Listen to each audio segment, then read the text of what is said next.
Hello, everyone. Welcome to Show and Tell. My name is Ayca. I'm a cloud advocate at Microsoft. Today, we have special guests joining us, and my colleague Cecil is here with us for this presentation too. Hi, Cecil. Can you introduce yourself, please? Sure. Hi, Ayca. Thank you so much for having me. My name is Cecil Phillip, like she said. I'm also a cloud advocate here at Microsoft, and I focus a lot on education and working with students and even our student ambassador program. And I'm really excited today because we have two student ambassadors here who are going to talk to us about a really cool project that we have. So, Sandro, Malte, why don't you introduce yourself and just let folks know who you are, where you're from? Sure. Malte, do you want to start? Okay, I'm Malte. Hey, I'm a computer scientist student based in Germany, and I'm studying at the Karlsruhe Institute of Technology. Technology-wise, I'm into all kind of different technologies. So the bot project was really fun, and currently I'm looking into getting into mixed reality to write my bachelor thesis about that. So that's what's on top of my mind right now. Nice. Awesome. Okay, hi, my name is Sandro. I am a PhD student at the University of Stuttgart in the Software Quality and Architecture Research Group. And basically, my technology interests are software architecture, software quality, how we can ensure software quality in broader distributed systems. But I'm not restricted to that, so I'm basically interested in everything else as well, except of hardware. That's not so my thing. So you both are playing around with all of the cool technologies. That's what I understood. And I'm really excited to hear a little bit more about what you built using all these bots, chatbot project and further. So would you like to tell us a little bit more? What is your project about and how you built this? Of course. Yeah, so we called our project Shopping Lists with a Sprinkle of Intelligence, and basically that's the headline. So we wanted to have a shopping list as a chatbot, and we can communicate with this chatbot to enter items into the shopping list by just writing natural language. So we have made a presentation for short motivation. Let's assume we have a group of colleagues or friends, whatever you want, and they are planning to throw a party. And now there's the problem, who buys what and what exactly do we have to buy? So they start this group chat and they want to add a shopping list bot into the group chat. So every item they want to buy, they can simply put into this shopping list by adding a note into the chat. So for example, we want to buy apples, and then the shopping list bot will recognize that and put apples into the shopping list. And yeah, without this shopping list bot, it can happen that we forget something to buy. So if we just have a ton of text messages we need to recognize, then it's easy to forget something, for example, the milk. And this bot, which acts as an intermediary, can remember us for that. So we can always ask the current state of the shopping list, and the bot will tell us.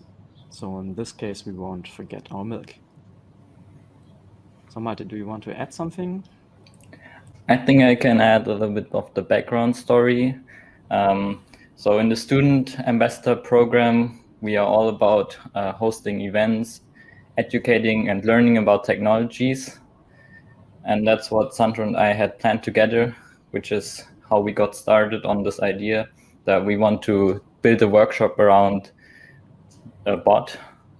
So we merged those two things, the need for a shopping list bot and the idea of doing a workshop, which is what we ultimately did in the beginning of this year, and it was really fun. And it's just a great program to get into these opportunities and work together with friends on technology projects. So that's more the non-technical, non-motivational background behind it.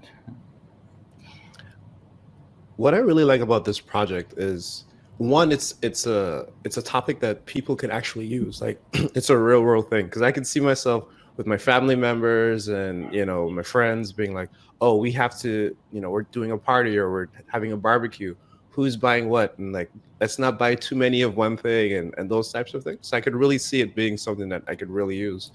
But then also I think it's a simple enough use case that we can see how these technology pieces are put together. And so everyone that, as they're going through your workshop or looking through your code, could be like, oh, okay, I understand how this works. Now let me just see like how you wired those code components together. Yeah, I don't Yes. know. I think often in demonstrations, the shopping list or the to-do list is one of the classics. So if Yeah. you think about getting started in web development, so it seems there must be something to that topic. And here with this workshop, we've sort of taken this introduction level idea concept that you can easily implement as a bot. So you initially built this project for one of the workshops in Student Ambassador Program. How did other students find this? Did they get more interactions when you are presenting about this in the workshop? Did they interact with the bot when you were presenting? So while we were presenting, they had to implement their own bot. So we were doing it in steps, explaining what we want to do, and they could implement their own bot at the same time. So they weren't really interacting with our bot at this time. But they could interact with their own bot. So this reminds me really not only for the shopping list idea, but also this bot can be useful in many different scenarios too. Day to day, we use Teams, for example, and we always have something to note during our meetings, team meetings, or some other gatherings. And while we are planning, there's always to-do list action items, and we always have to do something out of that meeting. I think this bot project is really, really useful for many other scenarios too. So can you tell us, how did you build this project? If I want to do exactly the same thing today, what should I do? Which technologies should I use? Of course. So let me show you the architecture of our bot. So the center is basically on the left side. We have this bot, which we built with the Microsoft bot framework. And you can deploy it, for example, on a Teams chat, but not necessarily restricted to Teams. But you can also use Telegram or whatever technology you like. And every message we send to the bot will then send to Luis. So this is called language understanding service on Azure, where the intent of your message and the named entities will be recognized. And using this information, the bot can easily find out what is his purpose on this moment. So what should he do? For example, if you write add 5 kilogram bananas, then Luis will recognize this add entity to add something into the shopping list, and the entity is the add intent, and the entity is 5 kilograms and bananas. So we will have a weight and also the entity itself, which we want to add. And the adding or getting or removal, so we have multiple operations built in our bot, is done by Azure Functions. So we send the data to Azure Functions, and we have one function for each operation. And yeah, they will store the item or remove the item from Cosmos DB.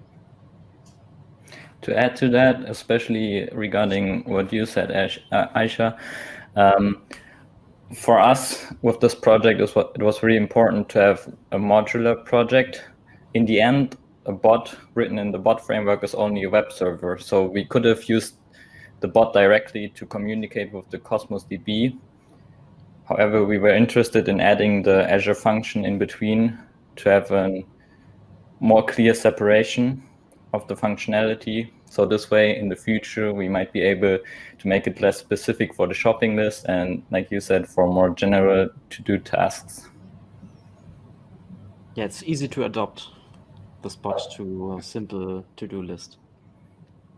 This is really awesome. I think it is super useful for many other projects, as well as the shopping list thing. And using Azure functions here really make it more compact. And if you want to add more functionalities, the only thing you will do is probably just adding one more API layer in Azure functions, and that's all. And for the Lewis part, you build the entire Lewis AI model by yourself. So you trained it from scratch, right? Should I take it, Sandro? Or? You can tell it if you want. Well, kind of. So Lewis is quite nice in the sense that it is easy to get started because it has an easy to understand web interface that you can use, and it even provides you with basic or common intents and entities that you can build upon. So there are different domains that are interesting for language understanding. For example, one is the to-do domain, which we build upon. So for example, the add to-do intent, we could reuse what was already there with Lewis. And then we built our own functionality on top. So for example, we would also wanted to have an Lewis to understand when I want to check or uncheck an item on my shopping list, which is not provided in the default to-do domain. So we built some of the intents ourselves. And then, of course, also this recognizing of the unit. For example, in this slide, the 2 kilograms, we did ourselves. And the good thing about Lewis is that you don't need many examples for Lewis to work pretty decent. I'm sure this must save you a lot of time reusing some of the available domains, so you create such project really quickly, I assume. To be honest, as a computer scientist, I would say writing a line of code might be easier than having to come up with like 50 sentences, how you might add an item to your shopping list. So it's quite a relief to have such a broad set of sentences someone else thought about and you can build upon, yeah. Right. And I mean, Lewis itself is doing natural language processing. So that means that there's a lot of machine learning and there's AI happening in the background. And for most developers, you know, a lot of us aren't familiar with that domain of how to create a model and train a model and do it in code using, you know, some machine learning framework. So I think Lewis is a great example of showing how, you know, citizen developers and, you know, other developers that are unfamiliar with that space could, you know, process real, you know, natural language and using very little lines of code and then still be productive in the things that they're trying to create. Yeah, so basically you only need to send your natural language sentence to Lewis, and Lewis will respond with intents and entities for that. This is super cool. And you mentioned in the architecture part that your bot project is now working on Teams as a channel, but initially you just built your own bot project, and at the end you decided to enable Teams as a channel, and now your bot is working on Teams, right? How easy was it? How was the process of enabling Teams as a channel? Correct. In the beginning, like Sandro mentioned, we tested it out with Telegram. However, the bot framework enables you to register your bot in Azure, and then it's really easy to add another channel. So because we are also spending a lot of time in Teams and need to organize our student communities there, we thought it might be interesting to add it in Teams as well. We started out with just going to the Azure portal where we had our bot already registered. And there you have the channels category where we then could simply click on Teams, and through an URL, it would open in our Teams client. So it's really easy to get started testing the bot on Teams. And then once you are happy with your bot, you can publish it. So then you will need to create a manifest where the App Studio in the Teams client can support you. And this way, then others can use it as well and not just you through your own link. Do you want us to show you the bot? Yes, I want to yes, see. please. I want to see it. So how about we switch to my screen share? And then here we have a Teams created just for this recording, and of course the familiar layout and everything. And we added the bot as an app to this team, and now we can mention it just like any other team participant here. And let's see if it will answer our call.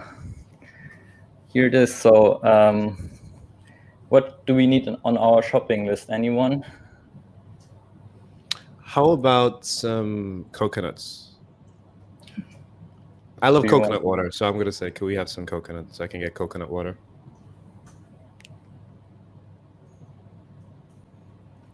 Okay, so I will just send it the command. Okay. Well, that's the risk, but it didn't quite understand it. However, it asked us to provide it more details, so it will query for the item that we want to add. Nice. One question I wanted to ask you, since you're using Lewis as well, how hard would it be for us to add different languages? So, for instance, let's say I had a teammate that was, Spanish speaking or French speaking or speaking German, right? Like, is there some way that we could, interpret that language and then have it adapted to the bot? So actually, the only thing you need is sentences for the specific language to add to Lewis. I mean, it might be better to have separate models in Lewis or separate Lewis instances, perhaps. Sure. One for each language, and then decide with language inference which language we have, and then send it to the strict Lewis so it doesn't get confused, but it should work as well with one data set. Sure. And kind of like what you said, like it's just a matter of adding these sentences. So again, you don't have to train more models or you don't have to do anything, at least from a code perspective, right? It's more so just specifying, what those types of phrases would look like, and then having the model, having Lewis be able to interpret that. Yes, exactly. You just provide the data and then you're using the Lewis service to train and publish this model. Nice. That makes sense. So can we add some more items in the list as well? Sure, and I think I just noticed why it wasn't answering on the last coconut, because in Teams, which can be a blessing depending on which stance you take, but in group chat and Teams chat, you will always need to mention the bot, which is what I forgot here in this message before. And I think this functionality exists, so when you have bigger teams, of course, you don't want your bot to listen to all messages, which is, of course, a privacy concern. So I promptly forgot that, so maybe how about we add some apples to our shopping list, and then this time it should recognize, and so it recognized the apples, and it asked me if I want to add a unit to it as well. So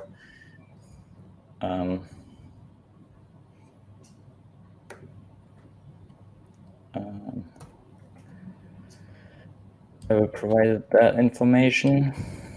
So if Malte would have pressed no, then there would just be 5 apples in the shopping list. Okay. So that's like your default. Yes. Our default is without any unit and value, but Lewis can recognize both. Okay. So now I didn't forget to mention the bot, so it now knows that I was talking to it, and it added the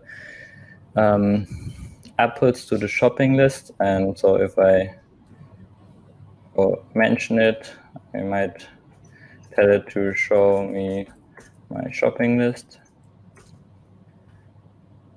So here we are utilizing adaptive cards. And so we can see the items on the shopping list and check mark and uncheck them, and can send them with this little UI snippet that really helps not having to type so much. Wow, this is really amazing. And you have the scenario specific stuff a lot.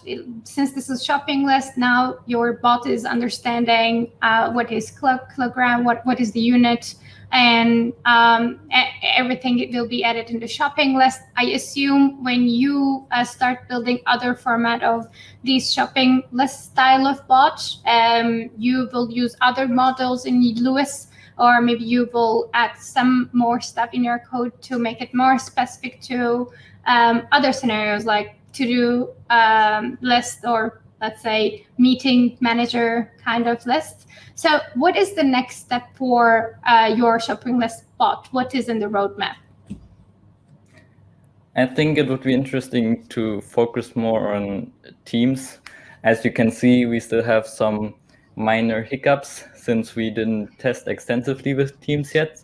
But I think for us, it would be interesting to go in that direction, since we have a baseline with the bot framework bot, which works well on all kinds of different channels. And now if we want to go into more specific for to-do, or maybe we can also, in addition, use more of the functionality that Teams provides. Since Teams is a little bit more than just chat, we could also imagine it having maybe a tab for the ones who don't want to interact with the languages, but instead want more of an UI. Or of course, we can, in the to-do domain, also could look into pushing out some notifications to remind you that your due date is coming up. So that's what we can imagine building upon.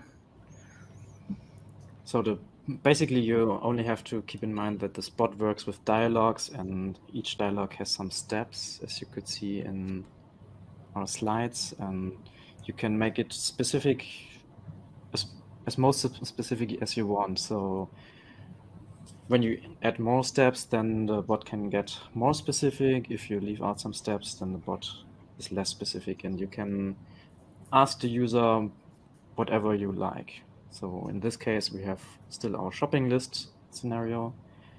And when we have this add bananas sentence, then shopping list bot will send it to Luis, and perhaps we only have add as first chat message. And Luis will say, okay, we have this intent add. Then the next step will be adding an item. So we are going to this item name step where we ask the user specific which item he or she would like to add. And that's basically how you build a bot. So you can have all those steps, but if you provide everything which you want to know, so each step's information directly, then Luis helps you to skip over these steps. So if you already write add 5 kilograms of bananas, then the bot won't ask you again which item you want. One of the things I wanted to ask you was, you mentioned in the beginning that you have a lot of different interests, and you have a lot of things that you want to do from a technology perspective. What was your experience like, creating bots and using Lewis and building on teams? Well, was it easy for you? Do you think it was difficult?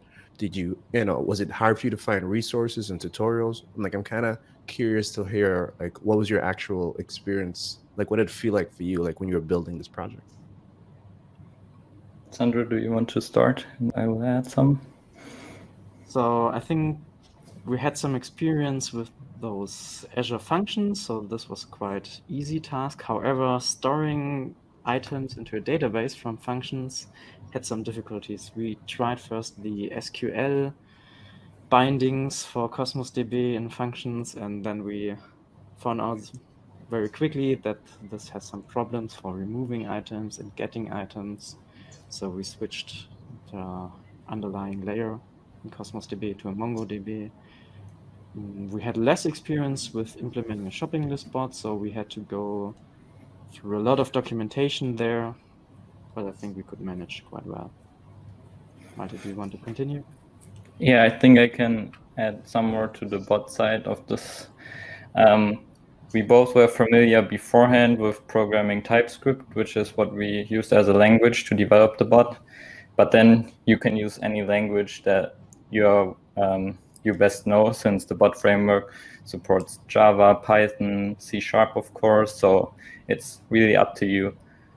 Regarding the documentation, I might even go as far as saying that there is too much of it, in the sense that you really need to make those decisions which features might be more interesting later down the road. And so you face those typical software development decisions. So maybe we can, more content might not be the solution to that, but we've also documented our process. So maybe that would be also interesting to show, don't you think, Sandro? Yes, of course.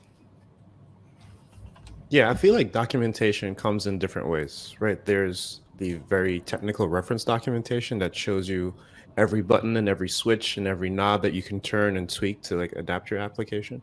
But then there's also kind of like what you did for your project, right?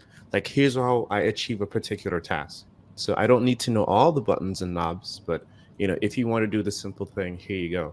And I think for some folks that's a little bit easier, because now you kind of focus in on a particular set of things that I want to do. Yes, exactly. You're not overfitted with information, which Right. was somehow the case for a lot of documentation. And I suppose the great thing we are all individuals, so everyone has different tastes, everyone works differently. So Yeah. if there is more documentation, so I'm just want to make clear, I'm not complaining. I just think that was the honest experience we had sometimes, that we felt a bit overwhelmed. But in general, I would agree that it's more helpful to have more, because then, as you mentioned, one person might find a specific solution that they can apply, and the other person might be more interested in the technical documentation. So there's something for everyone, and you just need to find out what works best for you, I suppose. Yeah, So for sure. I think you learned a lot of stuff by building this project. Where can developers go to learn a bit more about your project, your experiences, and maybe if the source code is available somewhere, they may want to reuse it? Is this project available publicly? Yes, it is. So perhaps Malte can show us the repository. So we have a GitHub open source repository where you can take a look at the code and a lot of documentation for our code. So you can build your own shopping list bot and add some further functionality to it. I will share my screen here really quick. Okay. So you not only share the source code, but you also put some documentation for it, so developers can check out and learn from your experiences. So we provided a quite extensive documentation as a wiki flow, where you can have every step-by-step without getting overloaded with too much details. Awesome. And you can skip whatever is not interesting for you and read in more detail whatever you like. This looks amazing. Like there's a lot of detail here. There's screenshots, there's bullet points. This looks very well, like you said, very well documented. Great, thanks. So you can find the repository under GitHub. It's called Workshop Shopping List Bot. So workshop shopping lists bot. It's provided in our Microsoft Campus community organization. And it's open source, so you can extend it whenever you like. This is perfect. If they want to contribute to your project, maybe developers can just go and add new features to your shopping list bot. This is perfect. All right, so we will definitely share the link of your GitHub repository in the description. I would like to thank our amazing student ambassadors, Sandro and Malte, and also thank you, Cecil, for joining us today for this presentation. And thanks for watching us. If you want to see more Microsoft 365 developer videos, just don't forget to subscribe and like the channel. Thanks, everyone. Okay, Bye. Bye, everyone. Thank you. for having us here, and goodbye.